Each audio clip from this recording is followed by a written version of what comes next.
Amin. Nahmaduhu wa nasta'inuhu wa nastaghfiruh. Asyhadu an la ilaha illallah wa asyhadu anna Muhammadan abduhu wa rasuluh. Allahumma salli wa sallim ala nabiyyina wa rasulina Muhammadin sallallahu alaihi wasallam. Qala Allah ta'ala a'udzu billahi minasyaitonir rajim. Bismillahirrahmanirrahim. Qad aflahal mu'minun alladzina hum fi salatihim khashi'un. Amma ba'd. Jamaah salat Isya dan tarawih yang senantiasa dirahmati oleh Allah Subhanahu wa taala, marilah senantiasa kita bersyukur pada Allah atas segala limpahan rahmatnya dan nikmatnya pada sore hari ini. Allah berikan kita nikmat iman, Islam, kesehatan, semangat untuk kita memenuhi panggilan Allah, khususnya kita di bulan Ramadan ini. Semoga aja semua amalan yang kita lakukan ini senantiasa diterima, diridhoi oleh Allah Subhanahu wa taala. Sebagaimana Allah sampaikan pada kita semuanya, a'udzubillahi minasyaitonir rajim. Laqad khalaqnal insana fi ahsani taqwim.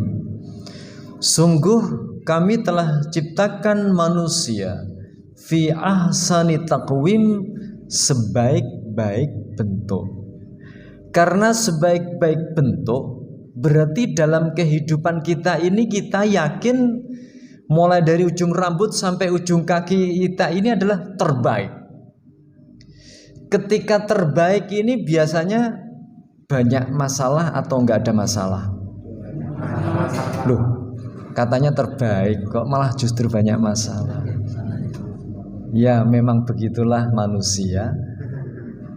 Kalau mungkin ada di antara kita punya sepeda RC wis rada elek. Nah, RC wis rada elek kan gitu ya. Sudah RC itu tahun sekian wis rada elek gitu ya. Kira-kira digledakno ning gone parkiran kono ana wong lirik enggak? Enggak ya. Begitu apa? Sepeda yang terbaru sekarang pengeluaran terbaru apalah begitu ya. Nmax begitu ya. Bingung gitu ya begitu ya. Tinggal sholat itu mau tak kunci apa enggak gitu. Semakin sempurna berarti semakin punya masalah. Inilah hidup. Memang kadang-kadang duitnya akeh bingung, gak duit lebih bingung lagi gitu. Dulu ketika jenengan semuanya kita semuanya sendirian, kok gak dibuju-buju. Begitu sudah punya istri bingung. Gitu ya. Begitu gak duwe anak suwe ya bingung. Anak yang akeh bingung, Masya Allah. Begitu ya hidup. Itulah kata Allah Subhanahu wa taala. Innal insana khuliqa halu'a.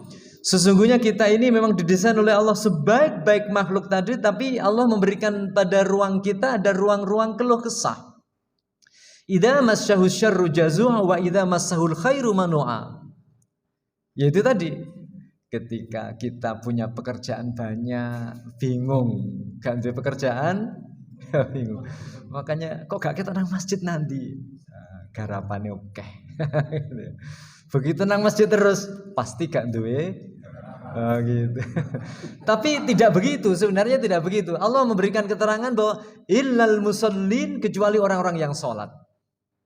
Kecuali orang-orang yang sholat nanti mampu menyelesaikan masalah tanpa masalah. Siapa itu?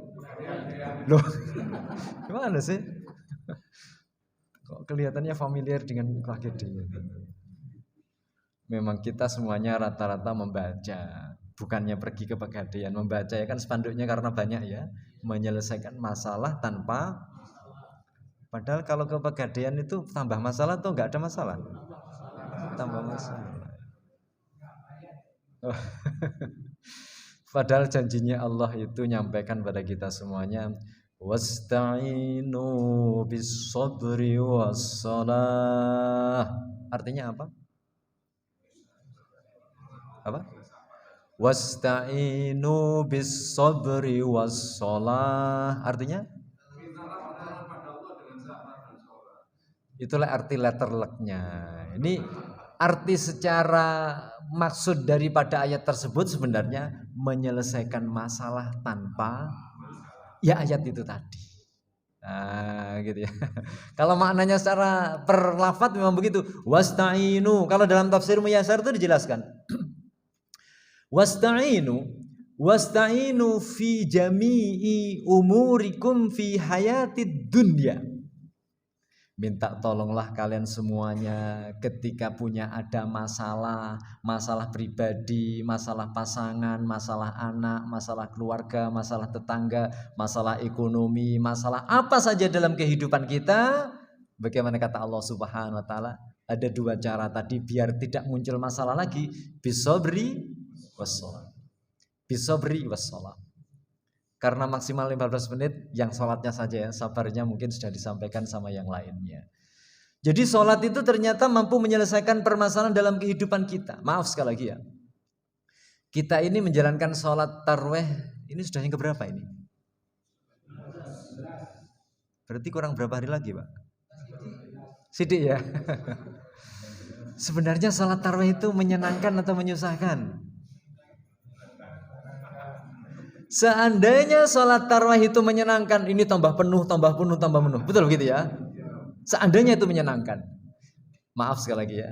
Karena sholat tarawih itu tanda petik hasilnya gak jelas. Betul ya? Maka akhirnya orang malas.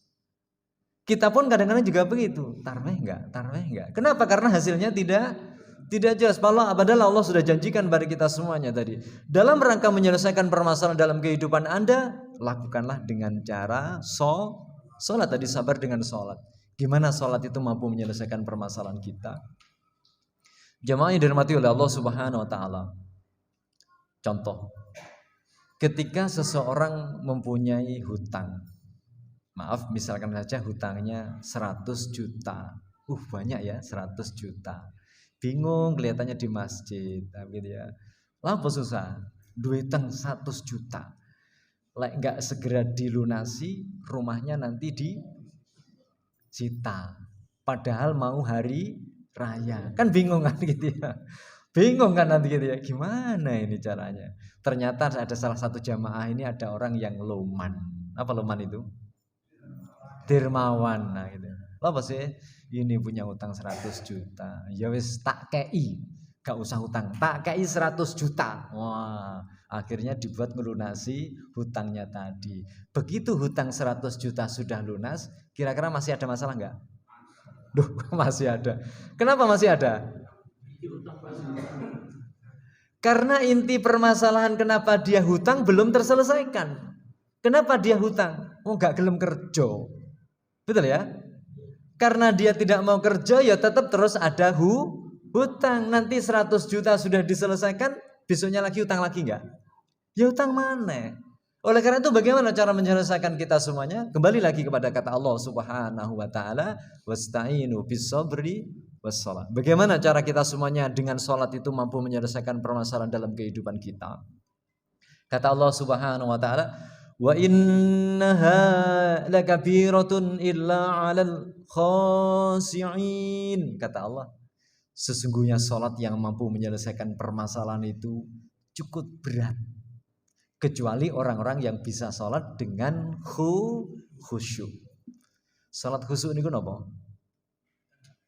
Apa? Dijelaskan ayat setelahnya. Alladzina yadhunnuna annahum mulaqu rabbihim wa annahum ilaihi raji'un. Niku surat apa ya? Oh, Al-Baqarah ya. Jadi bagaimana salat khusyuk itu bisa terselesaikan, terus kemudian bisa menyelesaikan permasalahan dalam kehidupan, manakala kita semuanya dalam rangka menjalankannya. Dijelaskan di sini, yadhunnuna annahum mulaqu rabbihim. Yadhunnuna itu menggunakan fi'il mudhari. Fi'il mudhari itu maksudnya adalah sesuatu perbuatan yang dilakukan sekarang sampai akan datang. Itu fi'il mudhari.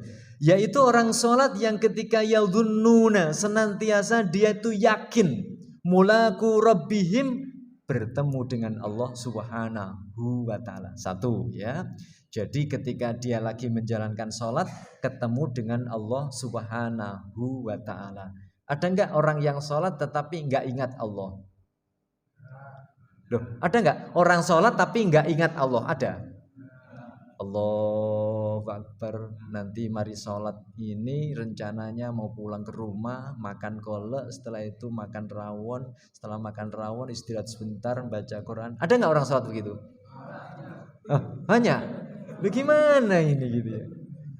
Seharusnya sholat itu nah gitu ya. Innani anallah la ilaha illa ana fa'budni wa aqimis sholata li dzikri. Kata Allah sebenarnya begitu.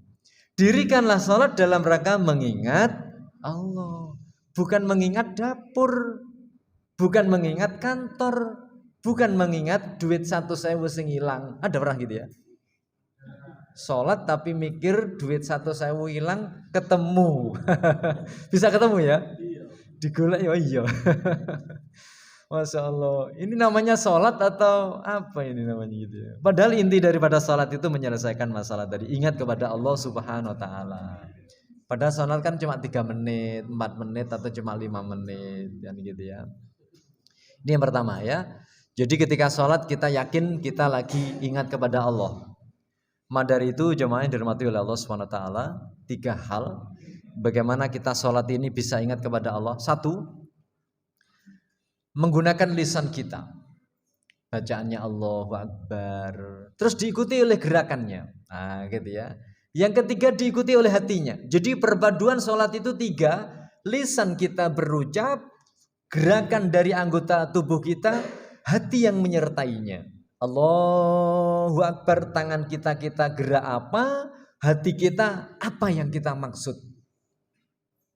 Ketika kita membaca surat Al-Fatihah, lisan kita mengucapkan, gerakan kita tetap berdiri, terus kemudian hati kita mampu untuk menerjemahkan maksud dari apa yang kita baca. Demikian pula ruku, sujud, dan duduk antara 2 sujud dan salam. Nah, ketika perpaduan 3 hal inilah sebenarnya makna sholat yang sesungguhnya ketika kita sholat. Kata Allah, qad aflahal mu'minun alladzina hum fi sholatihim khashi'un.